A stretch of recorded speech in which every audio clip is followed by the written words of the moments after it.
Hello दोस्तों, कैसे आप लोग। मैं डॉक्टर राज। आज हम बात करने वाले हैं सिटीजनशिप, नागरिकता, संविधान का भाग 2 और आर्टिकल 5 से 11 तक के बीच में चर्चा करेंगे। मूल संविधान में क्या क्या बातें की गई, ये हम लोग चर्चा करेंगे दोस्तों। तो दोस्तों, हम जानते हैं नागरिकता होती क्या है। नागरिकता के बारे में डिटेल वर्णन करेंगे। देखिए दोस्तों, पहला बात आती है क्वेश्चन, नागरिकता क्या होता है। आप पॉइंट नोट करते जाइए दोस्तों। आप धीरे धीरे बोल रहा हूं मैं, आप पॉइंट भी नोट करते हैं साथ साथ। देखिए, नागरिकता कहते हैं, नागरिकता का अर्थ क्या है। नागरिकता के संबंध में यह अर्थ कहा जाता है, नागरिकता के बारे में कहा जाता है कि व्यक्ति और राज्य के अंतर संबंधों की उद्घोषणा। कोई राज्य कहते हैं, व्यक्ति और राज्य के अंतर संबंधों की उद्घोषणा। नागरिक किसे कहेंगे, जो डोमिसाइल हो, ना सामान्य भाषा में तो हमारे पास डोमिसाइल हो, वैध हो, वैध तरीके से भारत में उसका नाम, माता पिता का नाम वगैरह हो, नागरिक होगा। सारे मताधिकार, अधिकार मिले, सारे अधिकार सरकार द्वारा, सारी सुविधाएं हमें प्राप्त होती है, नागरिक होते हैं। सामान्य भाषा में यही जानते हैं हम लोग। लेकिन आपने सुना होगा दोस्तों, मैं नागरिकता को डिटेल पढ़ाने से पहले मैं आपको एक बात बता दूं। आपने व्यक्तियों के बारे में सुना होगा, नागरिक ही नागरिकता को ही नागरिकता प्राप्त होती है। लेकिन क्या हम 4 तरह के व्यक्ति होते हैं, क्या सबको नागरिक कहते हैं। देखो, एक होता है नागरिक, समझ रहे हैं आप। 4 तरह के व्यक्ति होते हैं। नंबर 1 नागरिक, नंबर 2 देखो नागरिक सिटीजन है ना, एक होता है अन्य देशीय।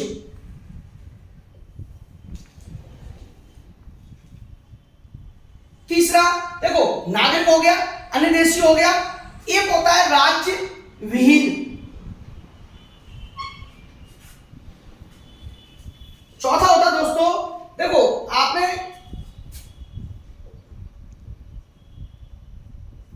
अन्य देशी कौन होते हैं, एलियन होते हैं, फॉरेनर।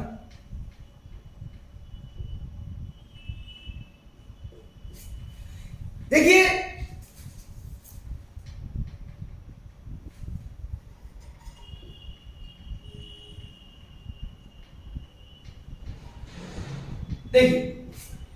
ये हो गए। अगला होता है, आपने नाम सुने होंगे सब, ये होता है शरणार्थी। ये तो नाम आपने सुना ही होगा, रिफ्यूजी। देखिए दोस्तों, मैं चारों के बारे में आपको वर्णित कर रहा हूं। नागरिक कौन होते हैं, देखिए नागरिक कौन होते हैं, या अन्य देशी कौन होते हैं, राज्य विहीन लोग कौन होते हैं, शरणार्थी कौन होते हैं। ये आपके बारे में दिमाग में क्वेश्चन उठता होगा कई बार। क्वेश्चन, शरणार्थी कौन होते हैं भैया, किसको नागरिकता देनी है, किसको नहीं देनी। ये तो बात के मुद्दे हैं, क्या सरकार ने सूचित किया, क्या बनाया, हम आर्टिकल के आधार पढ़ेंगे। लेकिन आपको 4 तरह के व्यक्तियों के बारे में जानकारी। क्या हम सबको नागरिक कहेंगे, नहीं, सिर्फ पहले व्यक्ति को नागरिक कहेंगे। वो कौन होते हैं, वे वो होते हैं इंडिया के पूर्ण सदस्य। पूर्ण सदस्य कौन होते हैं, जो कि जिनकी राष्ट्र के प्रति, देश के प्रति, संविधान के प्रति निष्ठा होती है। दोस्तों, पूर्ण सदस्य नागरिक कौन होते हैं, देश के पूर्ण, इंडिया के, भारत के पूर्ण सदस्य वो होते हैं जिनको राष्ट्र के प्रति और संविधान के प्रति निष्ठा होती है और उनको मूलभूत अधिकार और कर्तव्यों का निर्वहन करते हैं। वो मूलभूत अधिकार प्राप्त होते हैं, कर्तव्यों का निर्वहन कराने का एक जरिया दिया जाता है संविधान की दृष्टि से, वे नागरिक होते हैं। अब हम बात कर रहे थे उनको डोमिसाइल हो आदि। लेकिन दोस्तों, ये तो नागरिक के बारे में बात हो गई। अन्य देशी क्या होते हैं, अन्य देशी व्यक्ति होते हैं दोस्तों, इनको नागरिक नहीं कहते। क्या होते हैं, अन्य देशी व्यक्ति, एलियन पर्सन, फॉरेनर। अब अन्य देशी व्यक्तियों को आप नागरिक कैसे कह देंगे, नहीं कह सकते ना। अन्य देशी व्यक्तियों को नागरिक नहीं कह सकते, क्योंकि संविधान के आधार पर कोई व्यक्ति, अन्य देशी व्यक्ति नागरिक नहीं कहा जा सकता, क्योंकि हमें, हमारा संविधान इनको अधिकार प्राप्त नहीं है। हमारे संविधान में आर्टिकल 21 के तहत जीवन का अधिकार है। विदेशी, फॉरेनर, जो विदेश से आए हुए लोग हैं, जो विदेश से व्यक्ति आए, उनको बोलते हैं अन्य देशी, है ना। कोई विदेशी हमारे भारत में आया, क्या उनको देखो उपरोक्त ऐसे कह दीजिए ये अधिकार उनको प्राप्त नहीं होते। नागरिक वाले अधिकार जो नागरिक को अधिकार दिए, अभी हम बात कर रहे थे कि राष्ट्र की प्रतिष्ठा, संविधान के प्रति या मूलभूत अधिकार, ये नहीं प्राप्त होते। एक अधिकार प्राप्त होता है इनको दोस्तों, एक मूल अधिकार प्राप्त होता है, वो है 21, आर्टिकल 21। आर्टिकल 21 क्या कहता है? जीवन का अधिकार। कोई हमारे यहाँ आता है तो उसको हम जीवन का अधिकार, मतलब कोई हमें उसको मारपीट करता है, मर्डर करता है, करने की कोशिश करता है या कोई परेशान करता है तो उसको हम संविधान ध्यान रखता है। लेकिन आर्टिकल 21 इसको क्या कहता है कि वाक स्वतंत्रता नहीं है, यानी 19 के तहत उनको राइट टू वॉक नहीं, बात करने की यानी बोलने की स्वतंत्रता नहीं है, राइट टू स्पीच नहीं है, वाक स्वतंत्रता का अधिकार नहीं है। लेकिन 21 के तहत क्या है? यहाँ पर जीवन का अधिकार है, जो आदमी आया है उसको जीने का अधिकार है। यानी नागरिक तो संपूर्ण अधिकार प्राप्त है, लेकिन अन्य देशी व्यक्तियों को अधिकार प्राप्त नहीं है। एक ही आर्टिकल में मूल अधिकार प्राप्त है, वो है आर्टिकल 21। अब समझ में आ गया? एलियन या फॉरेनर, अन्य देशी व्यक्ति। राज्य विहीन व्यक्ति, इनको भी स्टेटलेस पर्सन बोलते हैं। स्टेटलेस पर्सन क्या होते हैं? राज्य विहीन क्यों होते हैं? ये दोस्तों अवैध प्रवासी होते हैं। अवैध प्रवासी कैसे? किसी दूसरे देश से चोरी छुपे आ जाना अवैध होते हैं प्रवासी। यानी देखो नागरिक संबंधी दस्तावेज इन पे नहीं होते, बड़े किसी देश से आए हो तो वैध तरीके से आओ, नियम कानून के तहत आओ, ऐसे आ जाते हैं कोई कानून का कागज। अभी आपने सीए का विरोध सुना होगा दोस्तों, ये इसी बात का है। तमाम बांग्लादेश से अवैध प्रवासी भारत में आ चुके हैं, है ना, और भी लोग आ चुके हैं, तो उनको यही कहा गया कि नागरिक संबंधी दस्तावेज आपके पास कहाँ है, और बहुत से बनवा भी लेते हैं बेईमानी से। उसका भी नियम है, हम संविधान में नियम पढ़ेंगे। तो उनको बोलते हैं, उन्होंने अवैध घोषित कर देते हैं उन लोगों को अवैध। राज्य विहीन मतलब राज्य का मतलब देश से है, देश हमारे देश राष्ट्र का, उस पर कोई प्रमाण पत्र नहीं होता, कोई दस्तावेज नहीं होता। कोई फर्जी बन भी जाता है तो उसका भी तरीका है कि आपने फर्जी बनवा तो लिया, लेकिन आपका डोमिसाइल में पूरा नाम, नेम, माता पिता, नाना नानी, पिता मई, मैं आगे बात बताऊंगा, वो वर्णन नहीं होता दोस्तों। ठीक है, अगले बच्चे शरणार्थी। दोस्तों ये भी नागरिक नहीं होते देश के, लेकिन इनके साथ एक ट्रेजेडी होती है। क्या ट्रेजेडी होती है जीवन की? कि अपने ही मूल देश में ये लोग, अपने मूल देश में अपने मतलब कोई व्यक्ति, मान लो बांग्लादेश से व्यक्ति है, अब बाहर हिंदू ही है, बांग्लादेश से भारत आ गया, कैसे आया? तो वहां पे हिंदुओं को मारा पीटा गया, कत्लेआम किया गया, सिखों को मारा पीटा गया। यानी वर्ग मतलब अपनी, मतलब उसी व्यक्ति वर्ग के लोगों को मारना, नस्ल को मारना, भाषाई समूह के लोगों को मारना, या राष्ट्रीयता का अगर तुम इंडियन हो इस टाइप से मारना, ये मतलब हिंदूवादी इस टाइप के, या मुस्लिमवादी, और सामाजिक उत्पीड़न करना, जैसे पाकिस्तान में बहुत हिंदुओं का होता है उत्पीड़न, और तमाम देशों में दूसरे जाति के धर्मों का उत्पीड़न करते हैं। और दोस्तों और दूसरी बात, एक ऐसा उत्पीड़न जो कि कष्ट मतलब कहना चाहिए, जैसे अभी आप देख रहे होंगे यूक्रेन से लोग कहाँ हो रहे हैं? दूसरे देशों, पोलैंड वगैरह जा रहे हैं, हंगरी जा रहे हैं। कहाँ, क्यों? वो युद्ध के समय परेशान, विभीषिका, कष्ट के समय अपने देश को छोड़ के चले जाते हैं, यानी देश को छोड़कर दूसरे शरण ले लेते हैं। आप यहाँ आसपास कोई ऐसा दंगा हो जाए तो आप दूसरे घर में शरण ले लेते हैं, बहुत बड़ा तगड़ा झगड़ा हो जाए। ऐसे यूक्रेन में इतना बर्बाद हो गया है, उस यूक्रेन विवाद में लोग रिफ्यूजीज, उनको होते रिफ्यूजीज, अभी सीरिया ड्रामा हुआ था, तमाम झगड़े हुए थे, कहीं आग लग गई जंगलों में, वो भाग रहे कष्ट के आधार पर, यानी उसको बचने के लिए वो लोग क्या करते हैं? दूसरी जगह शरण ले लेते हैं, उनको शरणार्थी बोलते हैं दोस्तों। ये तो हो गए चार तरह के व्यक्ति। लेकिन पहला नागरिक, इन लोगों को नागरिक कहेंगे, इन तीनों को नागरिक नहीं कहेंगे। अब पेपर में आ जाए कि इन चारों में से कौन नागरिक नहीं है या कौन नागरिक है, तो आप बता सकते हैं नागरिक केवल यही सिटीजन, ये वाले नागरिक है, ये नागरिक, या चार भाषा के आधार पर दे दिया जाए, ये पॉइंट न दिए जाए कि वे व्यक्ति जिनको संविधान के प्रति निष्ठा और मूलभूत अधिकार प्राप्त हैं। नंबर 2, वे व्यक्ति जिनको केवल आर्टिकल 21 के तहत ही जीवन का, आर्टिकल 21 का अधिकार प्राप्त है, 19 का नहीं।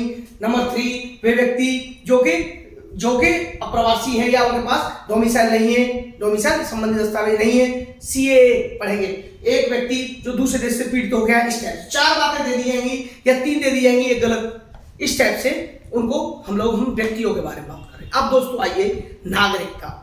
अब हमें मालूम है कि नागरिक कौन होते हैं? चलिए, तो वो व्यक्ति, अब एक बात भारत की बात करते हैं, संविधान का भाग 2 कौन सा भाग? पार्ट 2 और अनुच्छेद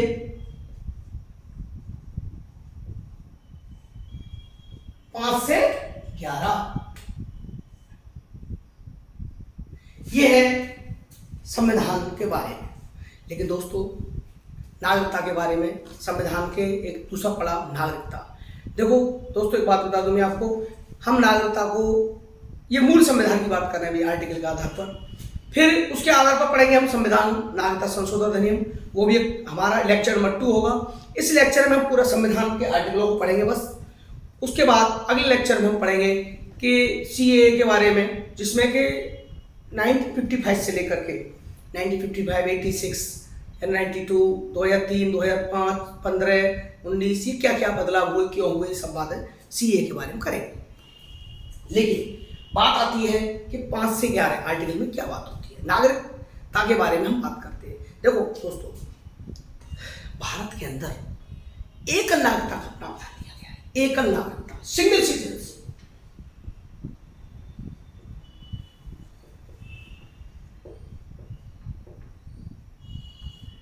एकल नागरिकता, हमारे यहाँ जो प्रदेश हैं उनको कोई अधिकार नहीं है या आप प्रादेशिक नागरिकता प्राप्त नहीं कर सकते। पूरे भारत की नागरिकता एक है, एक देश एक नागरिक। क्योंकि हमने कहा हमारा भारत राज्यों का संघ है, कोई समझौते का परिणाम नहीं है। हमने आर्टिकल में पढ़ाया था आपको। तो नागरिकता भारत में एक नागरिकता का प्रावधान है। जैसे अमेरिका की बात करें तो अमेरिका में दोहरी नागरिकता है दोस्तों। वहां पर स्टेट और फेडरल 2 कंडीशन होती हैं। अमेरिका के अंदर स्टेट नागरिकता अलग मिलती है, फेडरल अलग मिलती है। हमारे यहाँ स्टेट फेडरल का कोई टेटर नहीं है, हमारे सिर्फ भारतीय नागरिकता मिलती है, सिंगल सिटीजनशिप मिलती है। यह भारतीय नागरिकता का प्रावधान। ठीक है दोस्तों, अब बात ये आती है कि नागरिकता के बारे में हम बात कर रहे हैं कि नागरिक 2 होते हैं भारत के, अगर ब्रिटेन के अंदर भी दोहरी, सब ज्यादातर देशों में दोहरी नागरिकता है। भारत के अंदर सिंगल सिटीजनशिप है। हमारे यहाँ का व्यक्ति कोई बाहर जाके नागरिकता प्राप्त करता है तो भारतीय नागरिकता का प्रभाव समाप्त हो जाता है, भारत का नागरिक नहीं होगा। ठीक है दोस्तों, अब बात आती है कि संविधान के आर्टिकल 5 से 11 में क्या क्या कहा गया।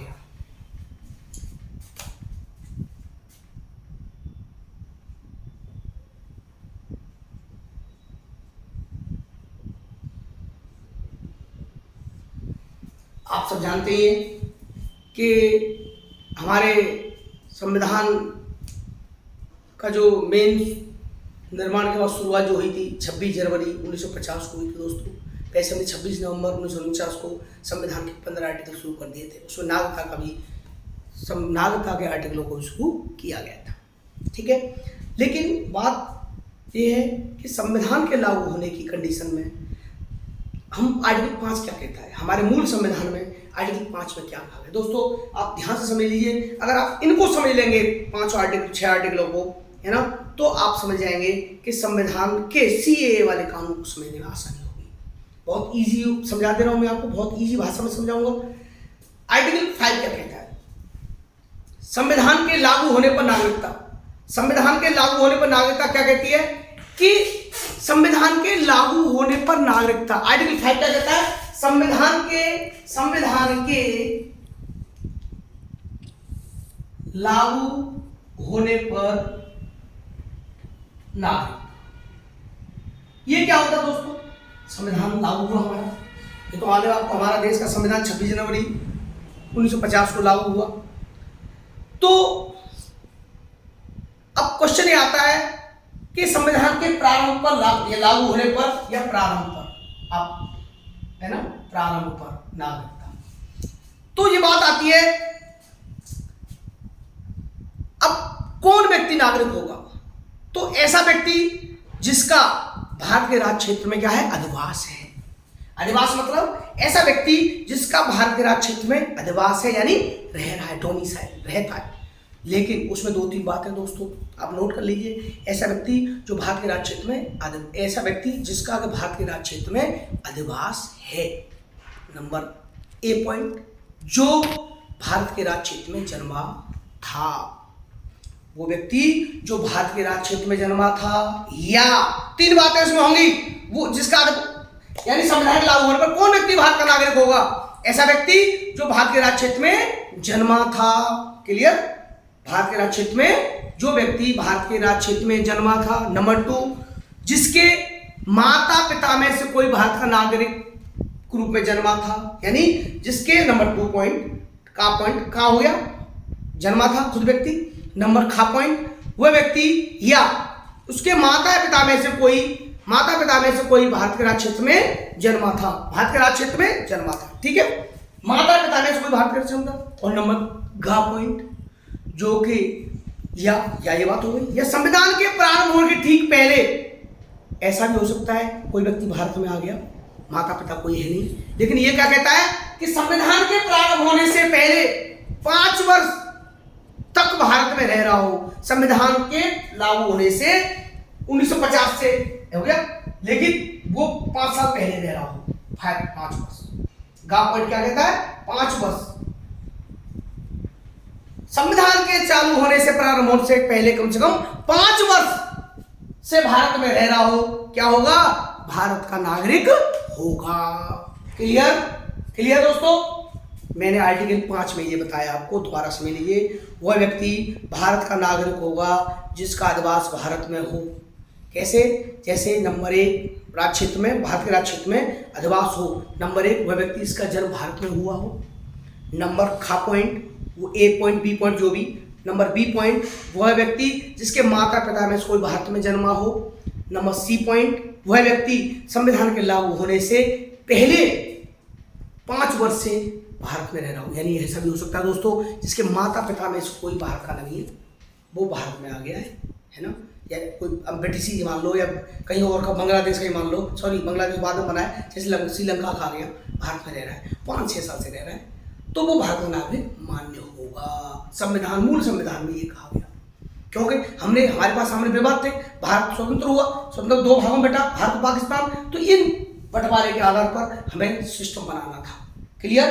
तो संविधान के प्रारंभ होने पर नागरिकता या लागू होने पर नागरिकता। क्लियर? पहला आर्टिकल 5 फिनिश हो गया, 5 फिनिश हुआ। क्लियर? आप समझ में आ गए? आर्टिकल 6 क्या कहता है दोस्तों? आपके समझ में आ रहा होगा, मैं एक आर्टिकल ऐसे रटवा दूंगा, आप याद रखेंगे। आर्टिकल 6 क्या कहता है? आर्टिकल 6 क्या कहता है? पाकिस्तान से भारत में प्रव्रजन क्या होता है दोस्तों? माइग्रेट करना। जब भारत और पाकिस्तान का बंटवारा हुआ, तो बंटवारे के बाद हुआ क्या? मुद्दा ये उठा कि कोई भारत में जाए, भारत में जा सकता है, पाकिस्तान में जा सकता है, तो पाकिस्तान से भारत में प्रव्रजन, पाकिस्तान से, आर्टिकल 6 क्या कहता है? पाकिस्तान से जो लोग भारत में आए, पाकिस्तान से जो लोग भारत में आए, वो नागरिक कैसे कहे जाएंगे? क्या उसका औचित्य है? क्या उसका औचित्य है? औचित्य अब देखिए कैसे बताएंगे हम, भारत पाकिस्तान से भारत में प्रव्रजन है। देखिए कोई व्यक्ति, पहली बात तो यह है, पाकिस्तान से भारत में आता है, तो आर्टिकल 5 में किसी बात को होते हुए भी ध्यान रखना, आर्टिकल 6 क्या कहता है? आर्टिकल 5 की सारी बातें हमने बात करी थी, 3 बातें करी थी। राज्य क्षेत्र में जन्मा हो, माता पिता में से कोई हो, या 5 साल से रह रहा हो। इन बातों के अलावा भी, यानी वो व्यक्ति, पहला बात, वो नागरिक समझा जाएगा कैसे? नंबर 1 जो पाकिस्तान से भारत में आ गया, पहला, यदि खुद मतलब वह अथवा उसके माता पिता में से कोई, समझिए आप, खुद वह या उसके माता पिता में से कोई, या उसके पितामह या मातामह, पितामही, मातामही में से कोई मूल संविधान के आधार पर, यानी भारत शासन अधिनियम 1935 के आधार पर भारत में जन्मा हो, या भारत में उसका जन्म हुआ था, यानी 1935 भारत शासन अधिनियम 1935 का वर्णन था। दोबारा समझ लीजिए, अनुच्छेद 5 के रहते हुए भी, इसके अलावा भी हम क्या कह रहे हैं? खुद व्यक्ति नंबर 1, नंबर 2 माता या पिता, नंबर 3 मातामह मातामही पितामह पितामही, यानी मातामह मातामही का मतलब होता है नानी नाना, पितामह पितामही दादी दादा। इन दोनों में से कोई भारत शासन अधिनियम 1935 वाले अधिनियम के क्षेत्र में परिभाषित हुआ हो या रहा हो। ये तो नंबर 1 बात हो गई। खा मतलब खा पॉइंट देखिए क्या कहता है, ये क्लियर हो गया आपके समझ। ये तो हो गया पाकिस्तान से भारत में आने वाले वो व्यक्ति मातामह मातामही में हो गया।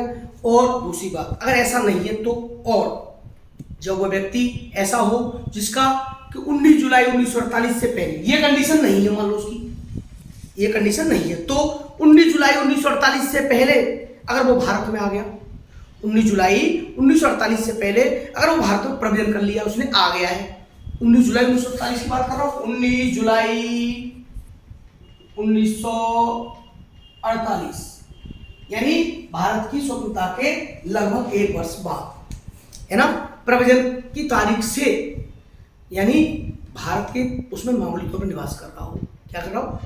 अपने प्रवचन की तारीख से मामूली तौर पर निवास कर रहा है, समझ रहे आप? यानी 19 जुलाई 1948 से पहले प्रवचन किया है और मामूली तौर पर निवास कर रहा है। और या वह व्यक्ति जो 19 जुलाई 1948 से पश्चात प्रवेश किया है। देखो 2 बात हो, ये तो माता पिता मातामही कोई होना चाहिए, है ना। नंबर 2 19 जुलाई 1948 ये तो मातामही मातामही हो गया। दूसरा 19 जुलाई 1948 से भारत में रह रहा हो, 19 जुलाई 1948 से पहले से भारत में रह रहा हो, 19 जुलाई 1948 से पहले से, यानी वो आजादी के समय हो गया, या उसके बाद आया हो, उसके बाद आया हो। कब आया हो? 19 जुलाई 1948 के बाद आया हो। तो 19 जुलाई 1948 के, मान लो ये तो देखो माता पिता मातामही हो गया, ये 19 जुलाई 1948 का हो गया, या उसके बाद आया हो, तो व्यक्ति क्या करेगा? वो उसको रजिस्ट्रेशन कराना होगा, यानी संविधान 19 इसके बाद आया है तो रजिस्ट्रेशन कराना अनिवार्य होगा भारत संविधान लागू होने से पहले। लेकिन वो कितने दिन पहले? वो भी 6 महीने पहले हुआ हो। संविधान लागू होने के 6 महीने का टाइम होना चाहिए, यानी 1948 के बाद आया है। 1900 ये तो हो गया, पहले आया तो मान लो होगा, ये कंडीशन हो गई, या बाद आया है, तो बाद आया तो रजिस्टर्ड होना चाहिए हमारे दूतावास में, या भारतीय जो नियम है सरकार के जो मेन अधिकारी है उनके अंडर में लिखित होने, 6 महीने का टाइम होना आवश्यक होगा। दोस्तों क्लियर? समझ में आ गया? दोबारा समझ लीजिए। आर्टिकल 6 क्या कहता है? पाकिस्तान से भारत में प्रवेश करने वाले लोग, भारत में माइग्रेट करने वाले लोग को नागरिकता तभी प्राप्त होगी, जो आर्टिकल 5 की हमने बात करी थी कि खुद का जन्म, माता पिता का जन्म, ये सब भारत में होना चाहिए।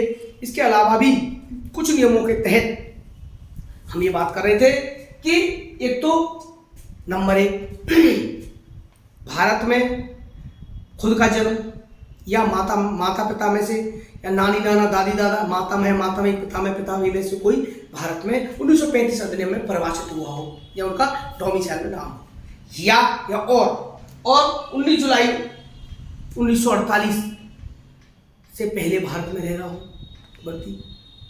तीसरी बात, या उसके बाद आया हो तो संविधान लागू होने के टाइम से पहले 6 महीने का टाइम हुआ हो, रजिस्टर्ड होना चाहिए, तब भारत का नागरिक होगा। दोस्तों अब आप कहेंगे सीए क्या है, ये क्या है, वो मैं इन आर्टिकलों को पढ़ने के बाद भारत शासन अधिनियम पूरा सिस्टमेटिक पढ़ाऊंगा। ये समझ में आ गया आपके? आर्टिकल 6 समझ में आ गया। अब देखो तीसरा आर्टिकल 7 क्या कहता है? बहुत सिंपल है, अभी आपको ऐसे रट जाएंगे। आर्टिकल 7 क्या कहता है? पाकिस्तान को भारत में प्रवेश, पाकिस्तान को भारत में प्रवेश, भारत से प्रवेश,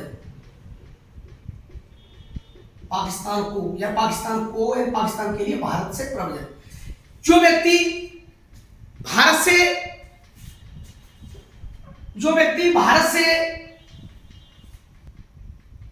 देखो पाकिस्तान को भारत में से प्रव्रजन या भारत से प्रव्रजन, जो व्यक्ति, या कह दो भारत से पाकिस्तान जाने वाला व्यक्ति माइग्रेट कर रहा है भारत से, तो भारत का नागरिक नहीं होगा। चले जाओ भैया, जा रहे हो, कम करो, करे तुम्हें, जाओ सरको, जिसको जाना है फूटो, तो कहने का मतलब आर्टिकल 7 एक खाने में ब्रैकेट कर दिया मेरे, इससे नागरिकता समाप्त हो जाती है, क्रॉस लगा दिया दोस्तों, मैंने ध्यान रखना, ये क्रॉस लग गया दोस्तों, नागरिकता का क्रॉस लग गया। अब आर्टिकल 8 क्या कहता है, बहुत मजेदार बात, अनुच्छेद 8 क्या कहता है दोस्तों, अनुच्छेद 8 क्या कहता है, मजेदार पॉइंट ये है, ये क्या है, भारत के बाहर रहने वाले, भारत के बाहर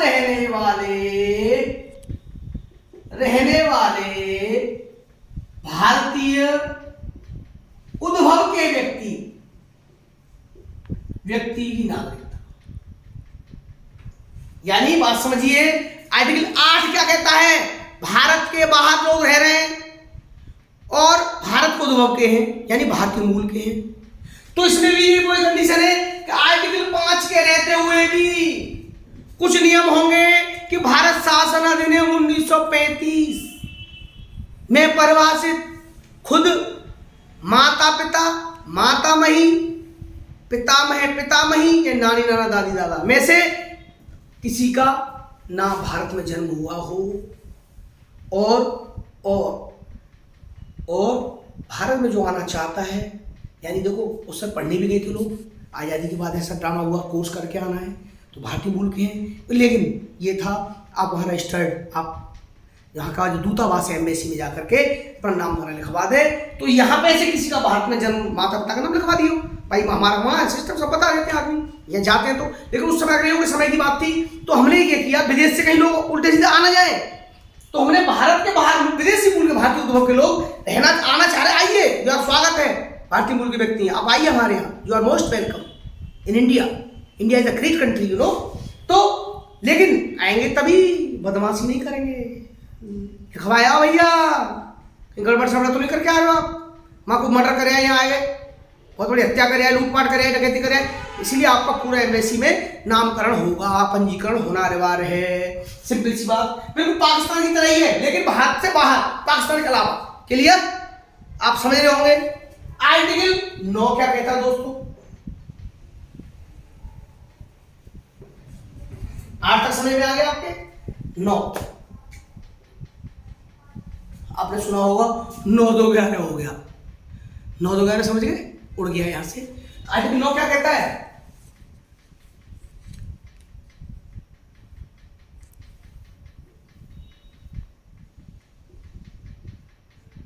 यानी भारत के बाहर अन्य देश की नागरिकता प्राप्त करने पर,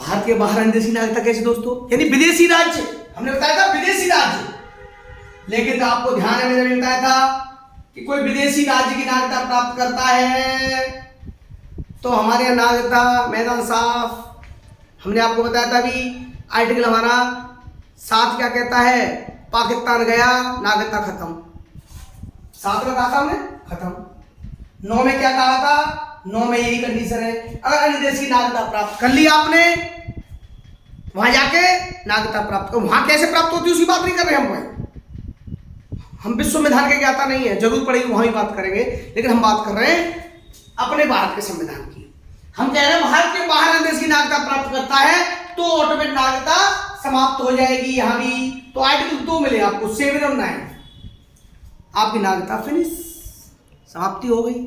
बात आती है आर्टिकल 10, आप समझ पा रहे होंगे, मैं दोबारा समझा दे रहा हूं। आर्टिकल 9 क्या कहता है, आर्टिकल 9 कहता है भारत के बाहर यानी किसी विदेशी राज्य में फॉरेन में जाकर के आप नागरिकता प्राप्त करते हैं तो आपकी नागरिकता समाप्त हो जाएगी, आपकी नागरिकता स्वतः समाप्त हो जाएगी, ठीक है, आप भारत के नागरिक नहीं, क्योंकि भारत के अंदर एक नागरिकता का प्रावधान है। दोस्तों आर्टिकल 10 क्या कहता है, देखो, नागरिकता के अधिकारों का बना रहना,